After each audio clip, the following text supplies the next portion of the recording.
I'm Kayla. I'm Anna. This is Laughs and Legacies. 1, 2, 3. Happy New Year! That was totally not planned. We're so... Amazing. Yep. This episode is titled The Time Life Was Impacted by Someone Else. So we have a couple of our own stories and other people's stories. When I think of people who impacted my life, I think of my parents, of course, siblings, and so on. When I think of people who I really look up to, people who I look to for courage and so on, I think of fictional characters. So I was trying to think of who's someone that really impacted me outside my family and friends, and a teacher came to mind, Mrs. Dale. Which is pretty impressive because I don't think a lot of people could say that. Really? Like, for teachers, like, yeah, every once in a while has, like, a good teacher, but that actually, like, really made an impact on you. I think that's something special. Yeah. Which is why a lot of teachers want to become teachers. And I don't always think it's not always a content that you have, that you're in charge of teaching. You could be a math teacher, right? Sorry, some people love math. I'm not a math person. I'm not a math person either.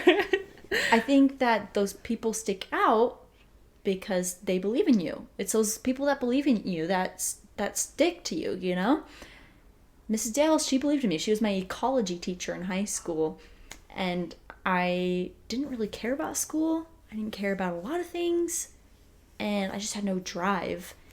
At least that's how I felt for myself. I felt that I had no drive. I felt that like I was just moving through the motions. And I honestly felt like I was dumb. I thought I was dumb, and I just thought I could never get good grades, so I just would never try. There was no reason to. And I remember her giving like tests back to me and telling me to redo them. And like no one's giving me extra chances because it's not fair. She's like, I know you're smart. I know you're capable of this. I like have seen the stuff that you do. And she encouraged me and believed in me and made me feel smart. And I did. I did so good in that class. And I realized that I wasn't dumb, and I started to do better in all my other classes. I was like a straight C, D, and I failed a couple classes too, student. And it's simply just because I didn't try. I didn't care. And she helped me in that way. She believed in me. And another way that she impacted me was also the way that she thought. She was very open-minded and thought-provoking. I don't know how to explain it. I thought that she was pretty wise in how she thought. I mean, she was a scientist, and it made me think about the world differently, to question things, to use my brain. So Mrs. Dale, very impactful to me. That's really cool. I didn't know that. Like I said, I think it's just really cool when people you kind of least expect help you so much. Mm-hmm. And that kind of takes us into a story from my dad. So when he was working at his job a couple years ago, he started in 2013, January, at Mary Kay Homes. He was a project manager. And then in August that same year, so about 8 months later, they had a land developer who left the company. So the company asked him if he was interested. And of course he was super flattered by it, but he just did not feel like he was ready for that position at all. I mean, he only had 8 months as his project manager, and he wouldn't have that last person in that position to train him because she'd already left.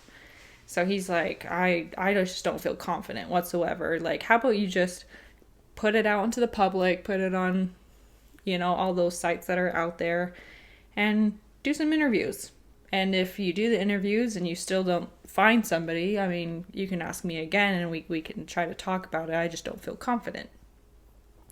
So they did that. They put it out. They did some interviews. But in the end, the overall manager came up to him again and just goes, you have sat outside my office for this long. Like, I listen to your calls. I see the work you do. I see what you do out there.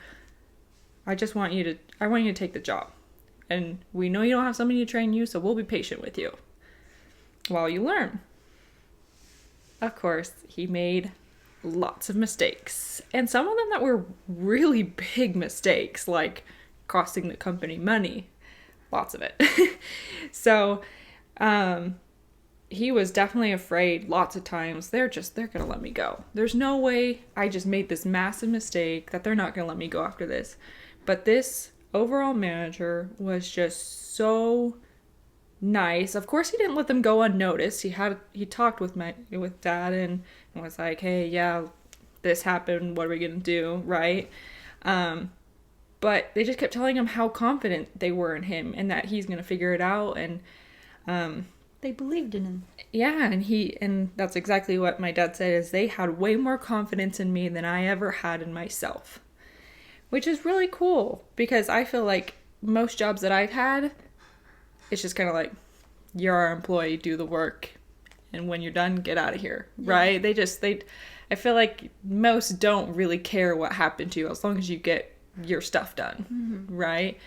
And so that's really cool. And not only did they have just so much confidence in him, but that manager was also just like a teacher. They would do their meetings and stuff, and he just taught him a lot of things. And my dad said that so he worked with the company for about 6 years, which in the long run is really not that long. He said he has never grown so much as a person and also in his career than in those 6 years because of this manager. He was just so good to him. And everybody else, of course, but just my dad like really, really looks up to this guy, which I think is super cool.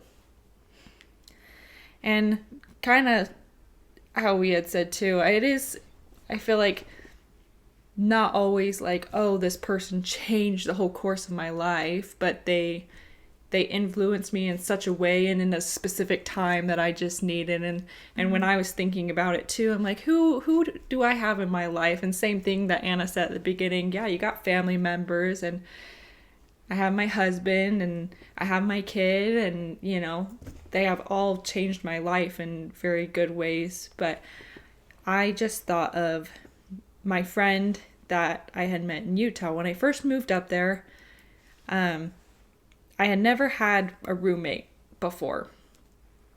And I ended up having 3 in this apartment. And one of them really stuck out to me. And at first we both were kind of like keeping our distance. But once we started talking, I just looked up to her so much. She was only a couple years older than me. She was just so kind, just to be kind. And I felt like I never had somebody in my life like that. In high school and stuff, I just didn't really care for drama. I didn't like to have all the gossiping. So I would hang out with guys. I didn't have a lot of girlfriends. I thought girls were just drama. So I just never knew what it was like to be able to be friends with a girl. And she was just so kind. She was friends with you to be friends with you. Yeah, I had nothing to offer her. I literally came from another state, didn't have like a promising job. I wasn't going to school. I wasn't doing anything. I had nothing to offer her, and she still wanted to be my friend, you know? And I feel like that doesn't happen very often anymore. And so even though I've now moved away from Utah and I don't talk to her every day, I feel like I could easily call her. And I did the other day. I called her. I haven't even said her name. Her name's Kelly. She's just the cutest girl ever. I called her the other day just to say hi. I think it was funny because when I called her, it was random, and she goes, hello, like, what's up? And I go, I just missed you. She's like, this was the nicest call ever. And I found out she was having kind of a hard time, like, with family too at the time. So it was a good time too to call her. I was like, because that's what we always talked about, good things with each other. We were just the support. She vented to me, I vented to her. That was a good time in my life. I needed that, and I just needed a girlfriend.